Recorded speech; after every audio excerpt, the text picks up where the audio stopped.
Baik, saya izin menjawab pertanyaan dari Tengku Miftah. Tadi pertanyaannya, banyak orang yang mempertanyakan mengapa harus isolasi mandiri padahal hasilnya tesnya itu negatif gitu. Bahkan di Indonesia sendiri itu isolasi mandirinya itu sampai diperpanjang sampai beberapa waktu. Nah, menurut saya itu dalam situasi seperti ini, Indonesia itu termasuk negara yang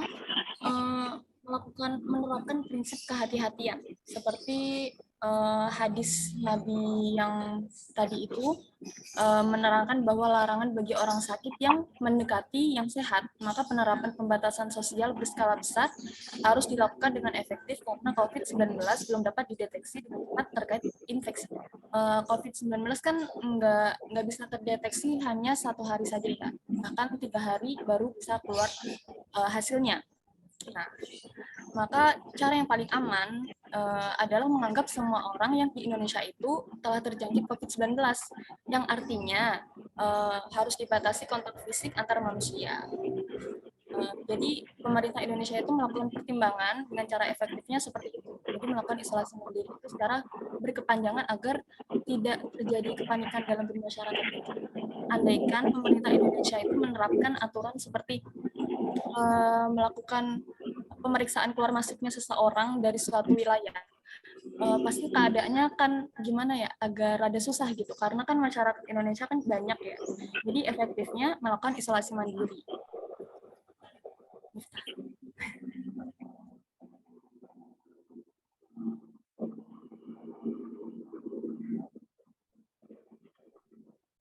Baik, bagaimana tadi Syarah dan Miftah, apakah pertanyaannya terjawab? Alhamdulillah sudah, terima kasih.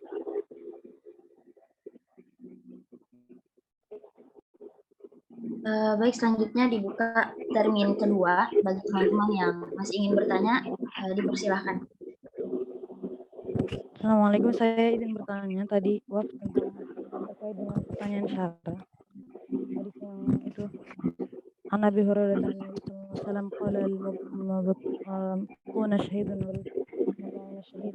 Itu syahidnya syahid dunia, syahid akhirat atau syahid dunia akhirat? Terkait hadis yang mana, Syarifah? Maaf, tadi suaranya hilang pas di awal. Yang ditanyain sama Syarah tadi, itu kan orang yang sakit atau tadi penyakit taun itu kan mati syahid. Nah itu syahidnya syahid dunia, syahid akhirat atau syahid dunia akhirat? Itu Oke, saja. baik. Baik, terima kasih Syarifah. Selanjutnya teman-teman yang masih ingin bertanya. Ya, baik, saya mau izin bertanya tentang pandemi ini. Kita kan waktu itu kan terkena pandemi ini kurang lebih 2 tahun ya. Nah, sesuai yang dijelaskan oleh pemakalah, pandemi itu kan sebagai bentuk azab ya. Nah, gimana pandangan para pemakalah tentang suatu hal kejadian tersebut? Terima kasih. Baik, terima kasih Umnya. Selanjutnya teman-teman, apa masih ada yang ingin bertanya?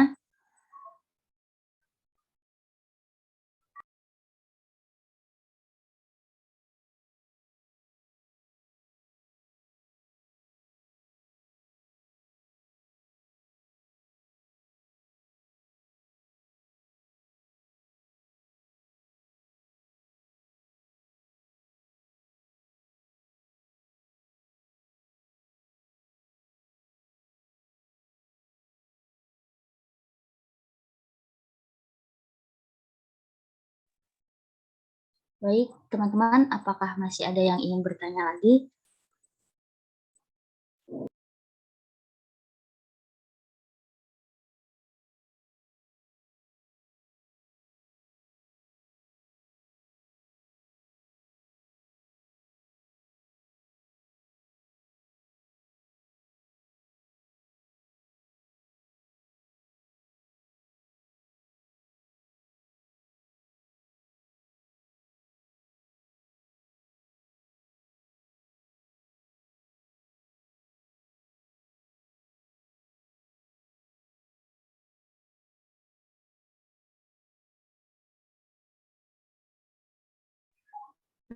Ya mungkin saya mencoba menjawab pertanyaan dari Syarifah dan mungkin nanti yang lain bisa ditambahkan jika ada yang kurang atau saya keliru. Jadi pertanyaannya maksud dari syahid yang tadi disampaikan oleh Syarah ini masuknya kategori mana syahidnya gitu ya. Jadi yang saya tahu gitu ya, syahid itu kan ada syahid dunia dan akhirat gitu. Ada syahid akhirat, ada syahid dunia. Ini yang saya tahu. Yang syahid dunia dan akhirat itu yang sudah sering kita dengar ya, yang sudah dijelaskan juga dalam Al-Quran, yaitu orang yang ikut peperangan, yang kemudian cara dikuburkannya, cara kayak seperti tidak dimandikan, langsung dikuburkan atau disolatkan gitu, yang khusus orang-orang yang memang kita ketahui syahid gitu, orang yang dalam peperangan.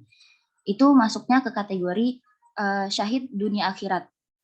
Kemudian jadi syahid yang dimaksud di sini yaitu orang yang sakit perut atau orang yang terkena wabah, di sini masuknya ke kategori syahid yang kedua, yaitu syahid akhirat. Jadi diperlakukan ketika di dunianya, maksudnya setelah meninggal kemudian ingin dikuburkan, itu layaknya orang biasa yang meninggal gitu, nggak seperti kita memperlakukan orang yang syahid ketika meninggal. Jadi tetap menjalankan sunah-sunah seperti biasanya, kayak dimandikan, dikafankan, disolatkan sesuai dengan ketentuan-ketentuannya gitu. Nah, di sini diperlakukan seperti orang yang bukan syahid, tapi pahalanya masuk ke pahala syahid. Jadi di sini masuknya ke syahid akhirat.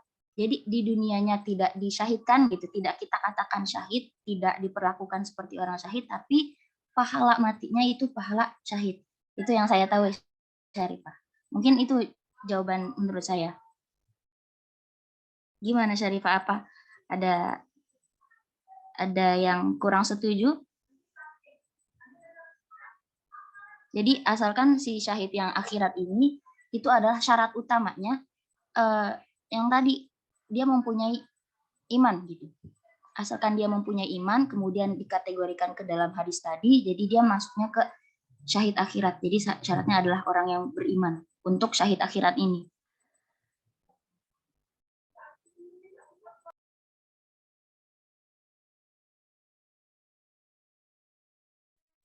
Bagaimana Syarifah?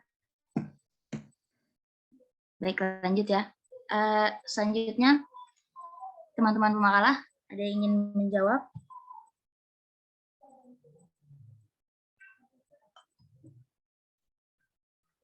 Baik, saya juga ingin mencoba menjawab pertanyaan dari Umnia. Pertanyaannya, tanggapan soal apa tadi, pandemi itu termasuk azab gitu ya.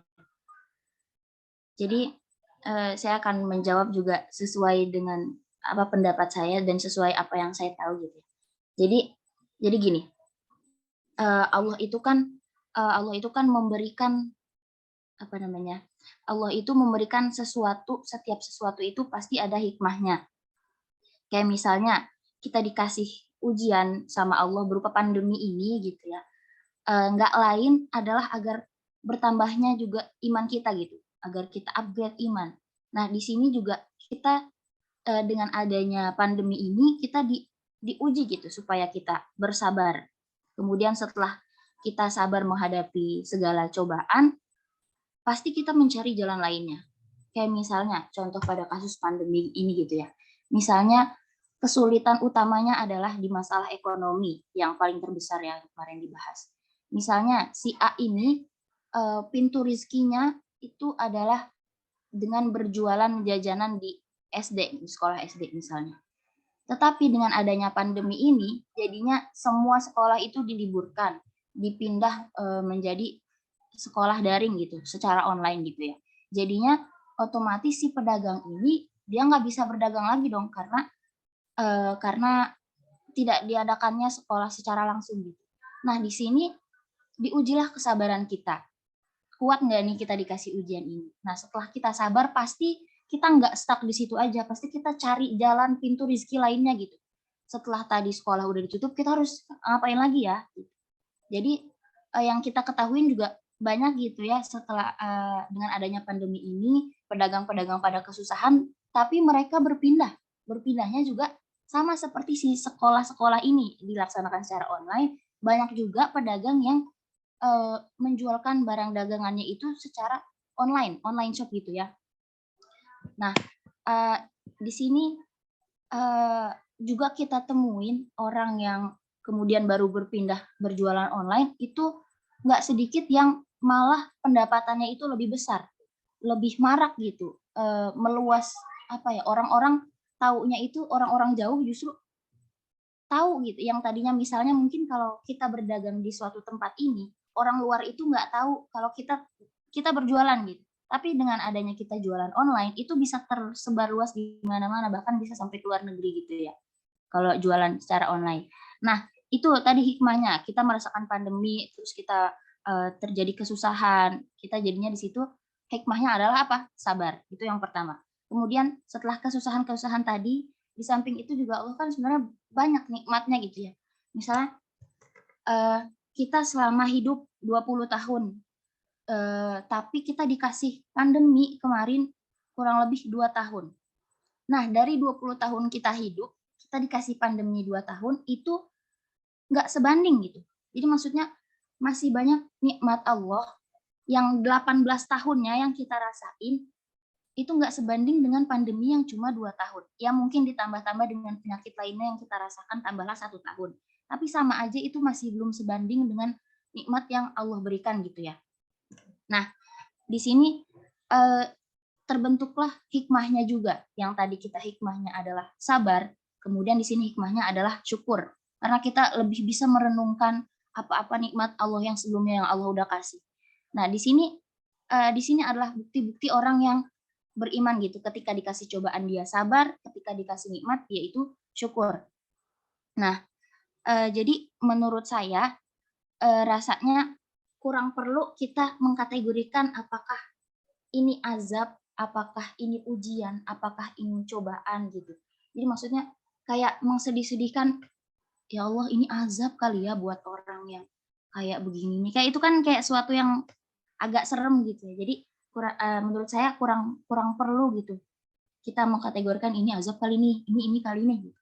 Jadi tapi saya sedikit ingin menjawab gitu ya. Maksudnya tadi kan saya bilang nggak usah kita mengkategorikan, tapi kita tuh fokus aja sama diri kita sendiri, sama ibadah kita, upgrade iman kita dengan adanya ujian-ujian ini. Tapi saya di sini pernah dengar kata-kata dari Buya Yahya. Kata-katanya itu kurang lebih gini. Jadi ujian atau cobaan yang diberikan kepada orang yang kafir misalnya. Ujian atau cobaan yang diberikan kepada orang kafir ini adalah azab, muqaddimah azab. Jadi baru pembukaan azab nanti yang bakal dia temuin di akhirat. Ini baru pembukaan untuk orang kafir. Jadi untuk orang kafir ini adalah muqaddimah azab nih ya untuk orang kafir. Tapi untuk orang beriman ini adalah ampunan. Maksudnya kita sering dengar kan pasti ada teman kita yang sakit. Masya Allah, semoga cepat sembuh ya. Lagi disayang sama Allah, lagi diampuni dosa-dosanya sama Allah. Pasti gitu kan, misalnya kalau ada orang sakit.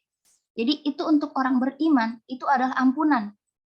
Jadi di sini tertanda bahwa begitu rahmatnya Islam gitu.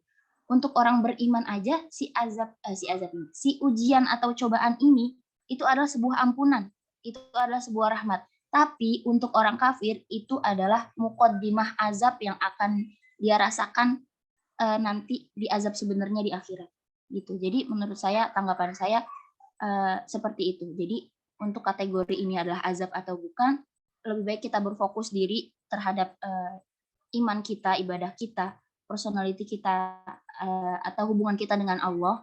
Tetapi kalau soal untuk mengkategorikan, itu yang tadi saya dengar, bahwa untuk orang kafir itu adalah muqaddimah azab, dan untuk orang beriman itu adalah ampunan dan rahmat. Gitu, mungkin teman-teman ada yang ingin menambahkan atau menanggapi, atau teman-teman yang masih ingin bertanya, dipersilahkan.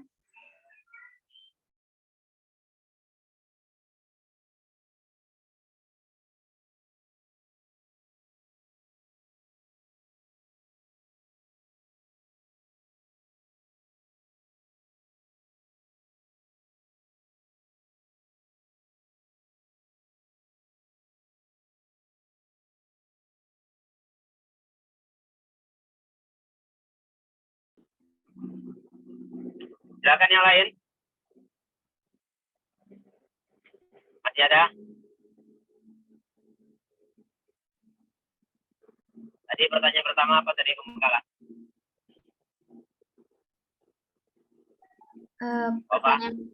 Pertanyaan pertama soal ini Pak, matinya orang yang sakit perut dan terkena wabah itu, syahidnya itu maksudnya untuk semua orang. Bahasa Bismillahirrahmanirrahim. Diksi syahid itu kan bahasanya agama ya, bahasanya Islam. Ya, bahasanya apa? Al-Quran dan Sunnah kan.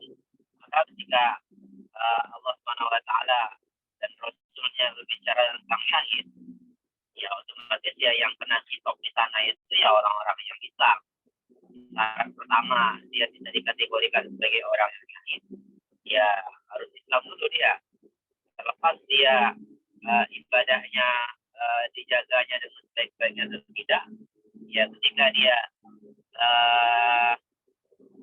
meninggal, terus dia masuk dalam kategori salah satu daripada syahid yang sudah dikategorikan oleh para ulama, baik itu syahid dunia akhirat atau syahid dunia atau syahid akhirat, ya yang kena masuk dalam golongan orang yang syahid yang namanya muslim dulu, orang yang muslim dulu. Yang tidak muslim, dia non muslim, ya tidak bisa dimasukkan dalam kategori dia syahid. Ya, apalagi syahidnya syahid dunia akhirat kan, orang yang berperang di jalan Allah, orang yang mati dalam keadaan berperang, tapi berperangnya itu tidak dalam rangka jihad fisabilillah, ditambah lagi dia bukan muslim, dia tidak bisa dikategorikan sebagai orang yang syahid di akhirat. Syahid terminologi term daripada syahid dengan terminologi agama ya, terminologi syariat gitu ya. Nah, terkait dengan orang yang meninggal dalam keadaan sakit, apalagi kena sakit menular, sakit maut, ya itu dikategorikan syahidnya syahid akhirat, ya syahidnya syahid akhirat. Nah itu ya. Nah materi kita hari ini terkait dengan wabah lah, atau yang 2 tahun belakangan ini kita dilanda COVID-19 ya, COVID-19. Nah ini sudah kita rasakan selama beberapa tahun belakangan ini, ya dengan adanya terjangkitnya penyakit yang pada kata yang menular, ya, karena pada prinsipnya yang namanya flu itu memang menular, memang cuman seberapa berbahayanya dia, ya mana-mana yang dulu penyakit itu, makanya ada istilah namanya pandemi, ada yang namanya endemi kan, ya ada pandemi itu ya penyakit yang cepat cepat menularnya dan berbahaya. Tapi kalau pandemi itu nanti bisa berubah menjadi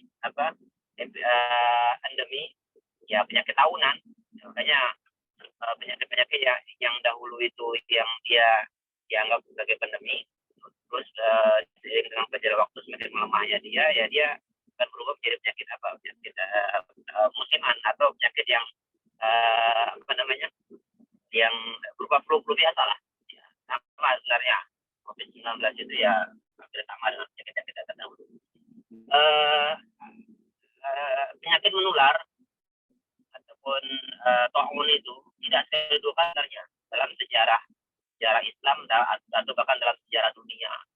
Ya, penyakit menular itu atau wabah itu sebenarnya udah sering terjadi, dan bahayanya ataupun keganasannya pandemi atau wabah-wabah dahulu itu lebih ganas daripada sekarang. Di tahun Amwas itu dalam sehari itu korban yang meninggal karena tahun Amwas di zamannya Umar bin Khattab itu hampir dalam sehari itu wafat 20.000 orang. Di Indonesia belum tentu dampak daripada COVID-19 itu belum tentu sampai 20.000 orang sehari, tentu saking ganasnya.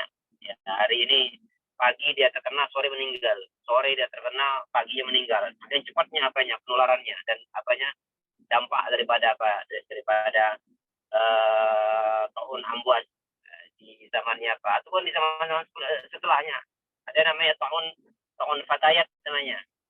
Taun fatayat, ada taun asyraf, ada taun dan beberapa tahun yang lain, ada yang tahun yang dibangsakan dia seperti banjir karena merebaknya ataupun penularannya cepat sekali.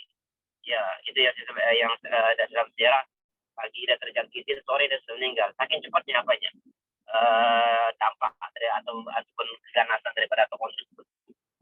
Nah, bagaimana pandangan kita terkait dengan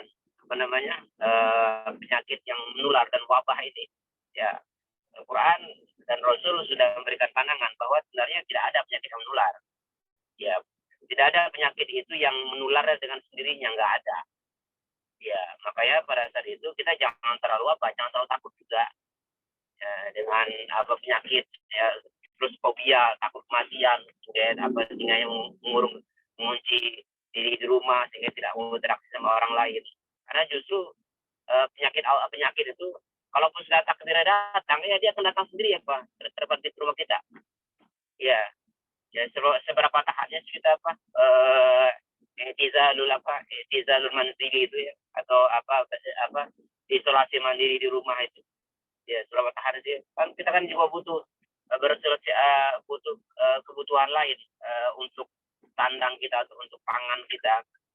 Ya, kalau kita membutuhkan orang lain, membutuhkan sandang, kita butuh orang lain untuk membelikannya. Ya, kalau orang tersebut yang kita minta tolongnya rupanya dia yang membawakan penyakit ke rumah kita.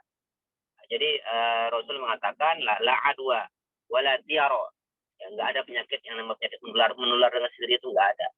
Dan tidak ada juga penyakit yang disebabkan oleh bunyi burung. Orang-orang zaman dulu itu kalau ada bunyi-bunyi tertentu, ada bunyi burung tertentu, dia dianggap oh ini wabah tertentu akan datang. Terus mengatakan la'ad wa wala tiyar.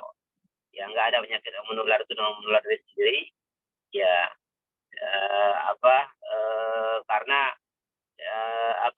semua yang terjadi dari seluruh ini la yusibana illa ma kataballahu lana huwa maulana. Begitu kan? Ya. Katakanlah tidak akan mengena kami apapun dari seluruh ini. La yusibana illa ma kataballahu, kecuali kalau kita sudah ditetapkan. Kita kena sakit, kapan kita mati, kapan kita harus kapan kita sehat, itu sudah sudah ditetapkan oleh Subhanahu wa taala. Karena ada yang namanya takdir mubrom. Ada orang yang sudah divonis 3 bulan lagi mau meninggal, tapi nggak meninggal. Maka dari itu yang namanya nyawa itu kan umur teruk gitu ya. Memang haknya Allah, hanya Allah yang tahu. Kayak terkait dengan penyakit, menyikapi penyakit berbahaya, penyakit menular itu ya jangan terlalu fobia, biasa aja. Ya, karena dalam Al-Quran ini ayatnya familiar sih sering kalian ulangin ya, dan kalian tahu, ada hafal mungkin ayat ini. Ya, ada sebuah kelompok, ada sebuah umat, ya di akhir juz kedua itu Allah SWT mengatakan alam taro ilal ladina kharaju min diyarihim wa hum ulufun hadarul maut. Apa lanjutan ayatnya? Wa qala, apa lanjutan ayatnya? Halo. Alam taro ilal ladina kharaju min diyarihim wa hum ulufun hadarul maut. Apakah kamu tidak memperhatikan alam taro ilal ladina kharaju, orang-orang yang keluar dari kharaju min diyarihim, dari kampung halaman mereka, wa hum ulufun,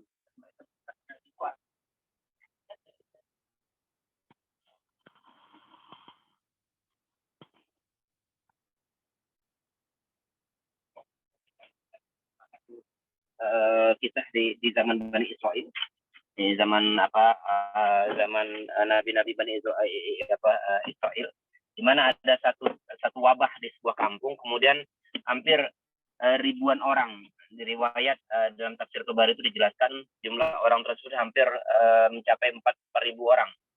Mereka keluar dari kampung halaman mereka karena mereka takut akan mati, hazul maut, takut mati. Kenapa? Wabah yang sedang menjangkit di kampung halaman mereka. Ya, mereka keluar karena takut akan timpa wabah terus mereka mati, meninggal.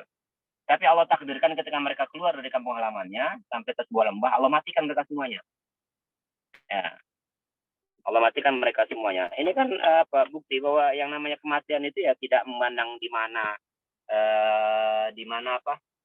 mana berada dan dikarenakan apa saja. Bisa dikarenakan sakit, bisa dikarenakan dia tabrakan atau apa saja. Ya namanya kematian itu ya hak prerogatifnya Allah. Makanya nggak usah terlalu takut, biasa aja. Waspada ya ketika terjadi di kampung kita, di wilayah kita satu penyakit yang berbahaya, waspada ya. Kita tetap cuci tangan, tetap yang namanya menjaga diri, tetap yang membekali diri kita dengan vitamin, makan sehat. Tapi nggak usah terlalu fobia juga. Sehingganya nggak mau berinteraksi dengan orang lain. Saya semasa pandemi biasa aja saya olahraga, ajak keluar. Ngapain terlalu fobia, biasa aja lah. Mati juga kok. Itu kan nggak pun mati karena penyakit. Kadang-kadang kita keluar jalan-jalan kerempet ataupun masuk got, ada yang meninggal karena itu. Maka itu apa disampaikan Rasulullah SAW, la adwa wala fiyara. Nih ya, makanya nanti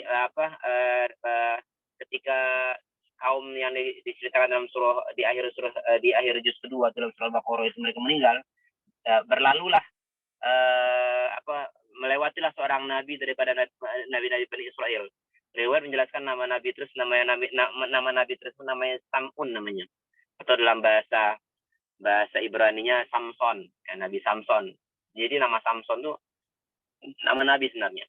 Ya. Mereka kemudian Nabi Sam'un tadi berdoa Allah Subhanahu wa taala, ya, faqala lahumullahu mutu.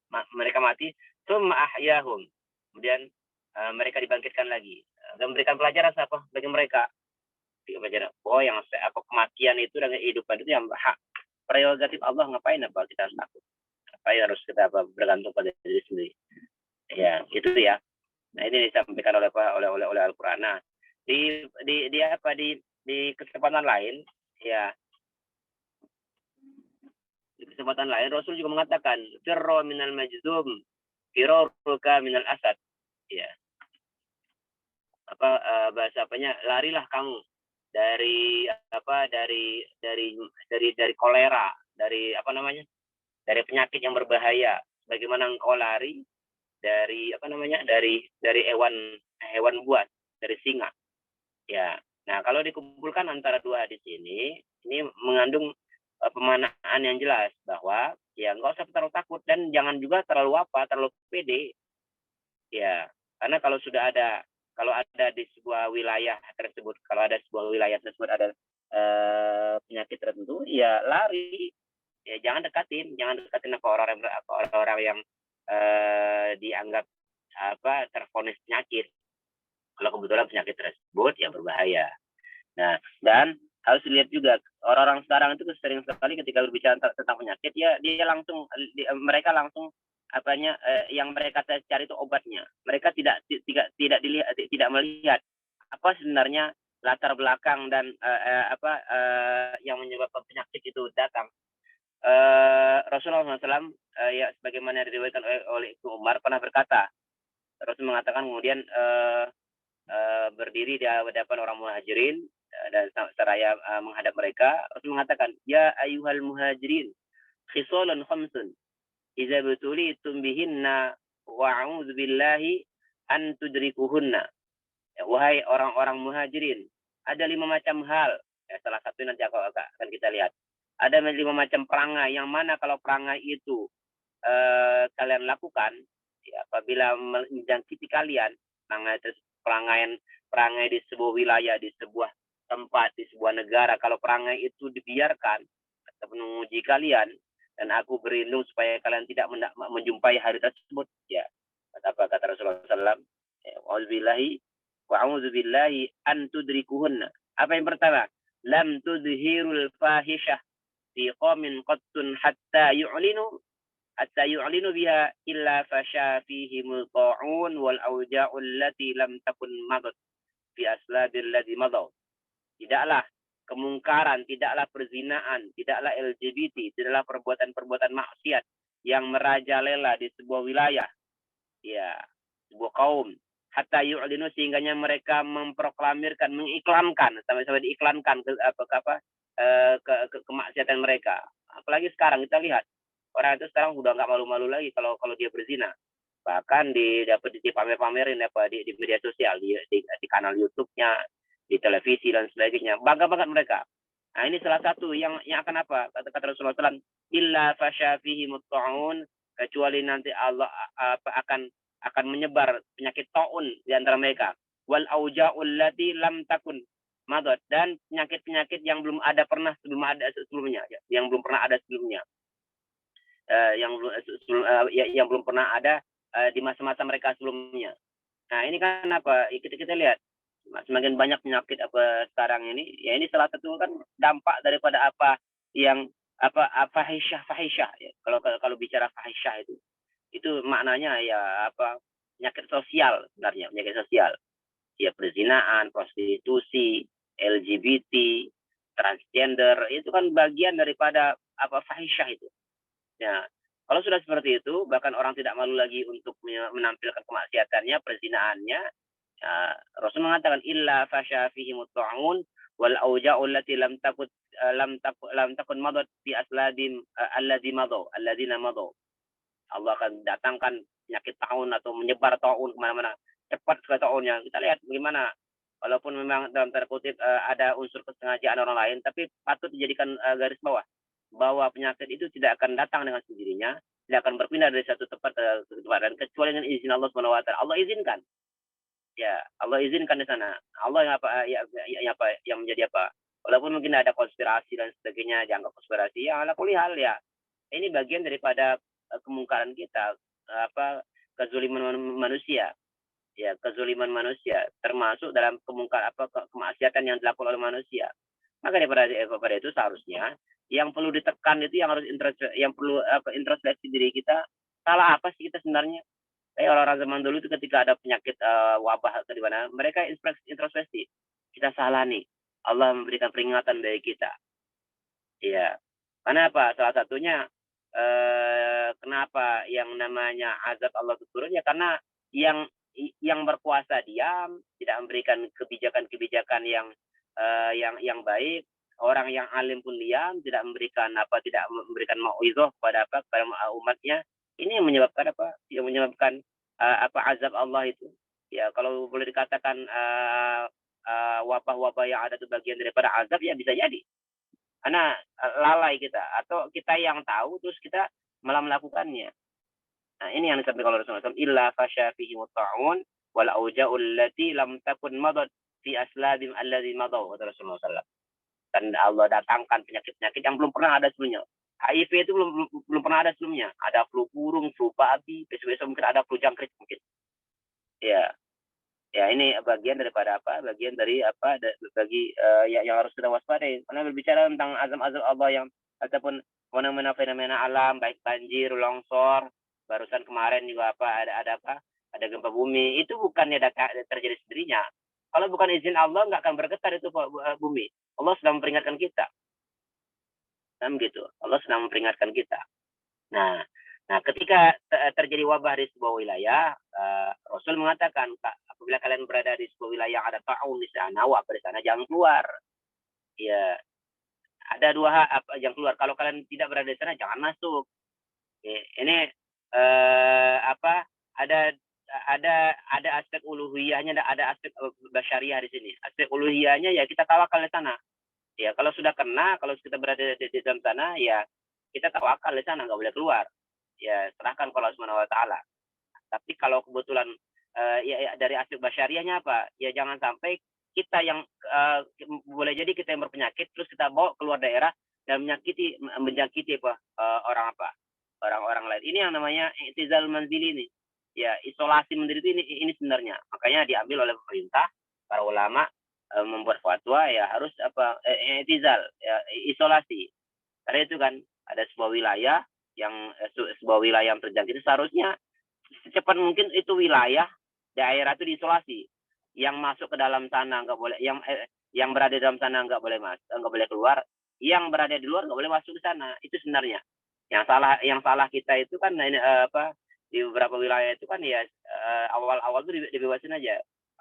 Kalau seharusnya kalau sudah di tracking dulu mana-mana orang-orang yang berinteraksi dengan yang divonis terjangkit itu, yang nggak boleh keluar supaya dia tidak menjangkit yang lain juga. Itu namanya i'tizal manzili, isolasi mandiri itu. Ya, buat apa ya? Agar jangan menjangkiti dan menular kepada yang lain. Ya, kalau kebetulan dia berada di luar, jangan masuk. Ya, itu tadi, kalau masuk justru nanti akan terjangkitin.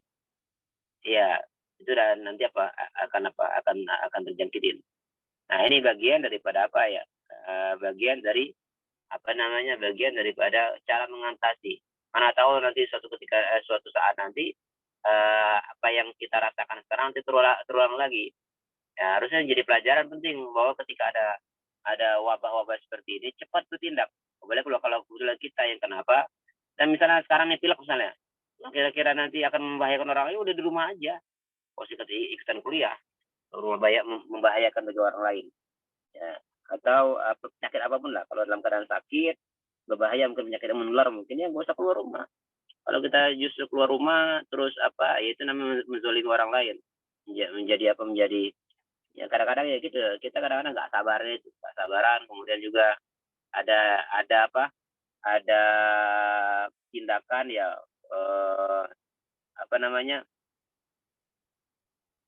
masa sakit sendirian ya, yang lain harus siapa. Nah itu kan tindakan orang-orang egois sebenarnya. Jadi dia tidak merhatikan bahwa dampaknya bukan hanya setahun 2 tahun kan yang kita rasakan, yang seharusnya bisa diselesaikan dengan cepat. Ya ditambah lagi memang pandemi COVID-19 kemarin itu ya syarat sekali dengan orang mencari keuntungan di sana. Tambah lagi politisnya syarat sekali. Ya, orang cuman kadang-kadang juga banyak orang yang meninggalnya bukan karena COVID, justru di COVID kan. Tujuannya apa? Ya cari duit. Banyak ya isu-isu di luar sana itu yang terkait dengan fenomena COVID-19 yang kita rasakan beberapa tahun belakangan ini. Baik, ada yang mau ditambahkan atau mau ditanyakan silakan. Ada? Silakan. Sudah sepertinya, Pak. Ya udah kalau udah tutup. Tolong di absen siapa kosma saya siapa? Mata kuliah saya siapa? Di absen ya. Nanti di minggu depan pertemuan yang kemarin sama yang hari ini nanti akan saya tanda-tangani. Terus saya ingatkan tugas UAS tanggal 6 sudah harus ada progresnya. Nanti saya koreksi apa yang perlu ditambah, apa yang perlu diperbaikin. Nanti akan saya perbaiki tanggal 6. Tanggal 6 terakhir kita masuk. Karena pertemuan kita nanti tinggal 2 kali lagi, minggu depan dan tanggal 6 hari Selasa kan. Kayaknya silakan dikerjakan dari sekarang agar jangan mepet-mepet ya. Jangan mepet-mepet. Jangan sampai nanti teman-teman yang sudah pada selesai dia belum selesai. Saya minta maaf aja, nanti nggak saya kasih nilai nanti. Ya, tolong nanti dikerjakan progresnya. Saya tunggu nanti tanggal 6 sudah harus dikumpulkan dan nanti akan saya kembalikan lagi untuk diperbaiki nanti. Mana-mana yang kurang, mana-mana yang apa. Yang jelas tulis dulu lah. Oke, yang belum dapat judul, pada prinsipnya cari tema-tema yang berada di sekitar kalian. Kemudian setelah cari temanya, cari tema-tema yang banyak hadisnya. Ya, yang banyak hadisnya itu saya sebenarnya. Kemudian tulis dan kerjakan sesuai dengan arahan yang sudah saya buat yang saya bagi kemarin. Baik ya. Ada pertanyaan silakan terkait dengan tugas. Ada? Tias, ada Tias? Jangan tidur Tias. Enggak, Pak, enggak ada. Oke, ada lagi yang lain? Silakan. Salma. Bapak, Apa? terkait progresnya nanti tanggal 6 itu kan dikoreksi sama Bapak, itu berupa soft file-nya apa di print, Pak?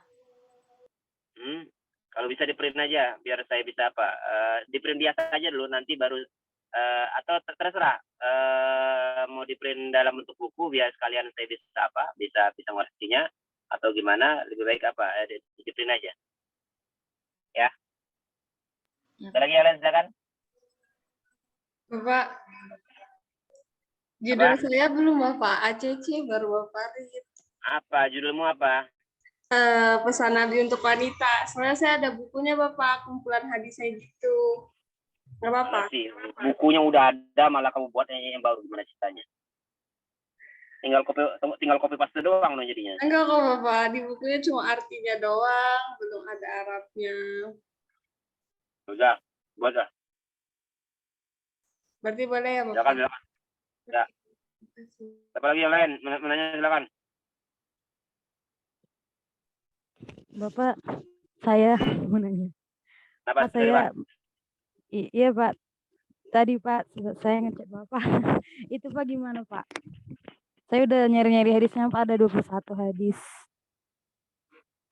Apa judulnya? Mandi sesuai tuntunan sunnah. Udah, silakan. Oke Pak, makasih Pak. Ya, yang lain silakan. Pak, kalau ada menjenguk orang sakit boleh nggak Pak? Banyak hadisnya. Banyak Pak. Yang saya sorot itu hadis banyak enggak? Terus Iya. Pembahasannya jangan apa ya? Jangan dangkal ya. Harus apa kan minimal kan 50 halaman. Iya Pak. Berarti boleh ya Pak? Ya. Oke Pak. Makasih Pak. Ya, yang lain. Udah? Udah belum? Ada lagi nggak? Tanggal 6 ya, Selasa 2 minggu lagi harus dikumpulkan progresnya. Kalau sudah, silakan ditutup makalah. Dan saya cukup sekian. Nanti tolong absennya di share ke saya ya, di grup ya. Itu saja. Assalamualaikum warahmatullahi wabarakatuh. Silakan tutup makalah. baik Pak. Baik, terima kasih kepada Bapak dosen pengampu mata kuliah hadis Maulud UI, Bapak Sufyan Effendi yang telah menambahkan materi pada hari ini. Demikian presentasi dari kelompok kami, kurang lebihnya mohon maaf. Wabillahi taufiq wal hidayah. Wassalamualaikum warahmatullahi wabarakatuh. Waalaikumsalam. Waalaikumsalam. Oke ya, ditutup ya. Saya keluar. Ya, Pak, makasih Pak. Sehat-sehat Pak. Oke, semuanya. Sehat semuanya.